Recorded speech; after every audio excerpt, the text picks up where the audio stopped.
உத்திரம் 2, 3, 4ஆம் பாதங்கள், ஹஸ்த நட்சத்திரம், சித்திர நட்சத்திரம் 1, 2ஆம் பாதங்கள் ஆகிய நட்சத்திரங்களில் பிறந்த கன்னிராசி அன்பர்கள். நீங்கள் உழைப்புக்கு அதிக முக்கியத்துவம் கொடுப்பவர்கள். யாரையாவது சார்ந்தே இருக்கணும் அப்படின்னு நினைக்கிறவங்க, அதாவது தனியாக இருக்கணும்னு நினைக்காம யாரையாவது சார்ந்து நாம் இருக்கணும், யாருக்காவது ஏதாவது கொடுக்கணும் அப்படின்னு நினைக்கிறவங்க. சிக்கனத்துக்கு வந்து ரொம்ப முக்கியத்துவம் கொடுக்கிறவங்க. முடிந்த அளவு குடும்பத்திற்கு அதிகமாக செய்யணும் அப்படின்னு நினைக்கிறவங்க, குடும்ப உறுப்பினர்களுக்கு அதிகமாக செய்யணும் அப்படின்னு நினைக்கிறவங்க. அகலக்கால் வைப்பதற்கு யோசிப்பவர்கள் அப்படின்னு சொல்லலாம். இந்த துன்முகி வருஷத்தை பொறுத்தவரை உங்களுடைய தைரிய வீரிய ஸ்தானத்தில் செவ்வாய் சனியும், ரணருண ரோக ஸ்தானத்தில் கேதுவும், விரயஸ்தானத்தில் குரு ராகுவும் இருக்கிறாங்க. இந்த வருஷம் பிறக்கும் போது தனபாக்கியாதிபதி சுக்கிரன் சப்தமஸ்தானத்தில் உச்சமாகவும், அஷ்டமஸ்தானத்தில் விரையாதிபதியோடு சேர்ந்து ராசி தொழிலதிபதியான புதனும் இருக்கிறாங்க. உங்களுடைய ராசிநாதன் புதன் சுக்கிரனுடைய சாரம் பெற்றிருக்கிறார் வருடம் பிறக்கும்போது. இந்த வருடம் வந்து பணம் சம்பந்தமான எல்லா பிரச்சனைகளும் தீரப்போகுது. குடும்பத்தில் மகிழ்ச்சி நிலைக்கும். நீண்ட நாட்களாக இருந்து வந்த கருத்து மோதல்கள் அகலும். உடன் பிறந்தவர்களுடன் இருந்து வந்த மனக்கசப்புகள் மாறும்.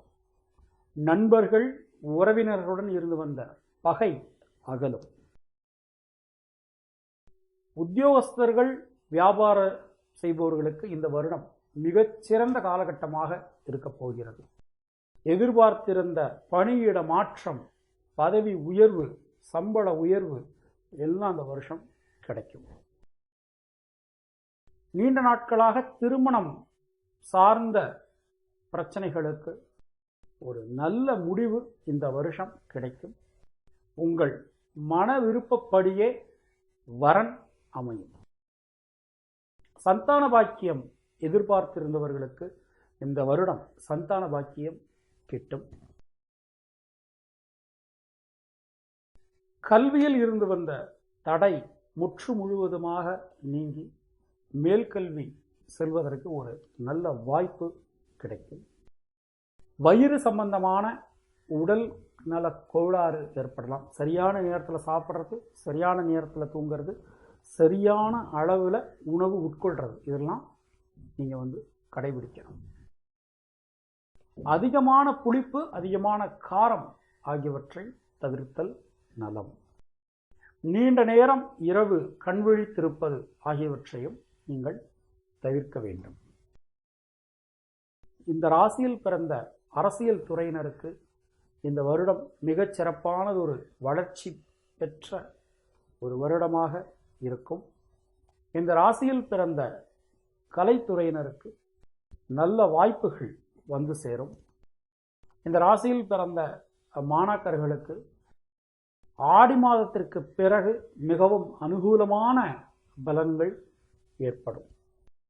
அருகில் இருக்கும் காவல் தெய்வ சம்பந்தமான கோவில்களுக்கு சென்று வருவது, குலதெய்வம் கோயிலுக்கு சென்று வருவது, முன்னோர்களை வணங்குவது, இதெல்லாம் மிகச்சிறந்த பரிகாரமாக இருக்கும். நவக்கிரகங்களில் புதனுக்கு புதன்கிழமை தோறும் பச்சை பயிறு சுண்டல் நிவேதனம் செய்து வணங்கி அர்ச்சனை செய்து வந்தால் உங்கள் பிரச்சனைகள் முற்று முழுவதுமாக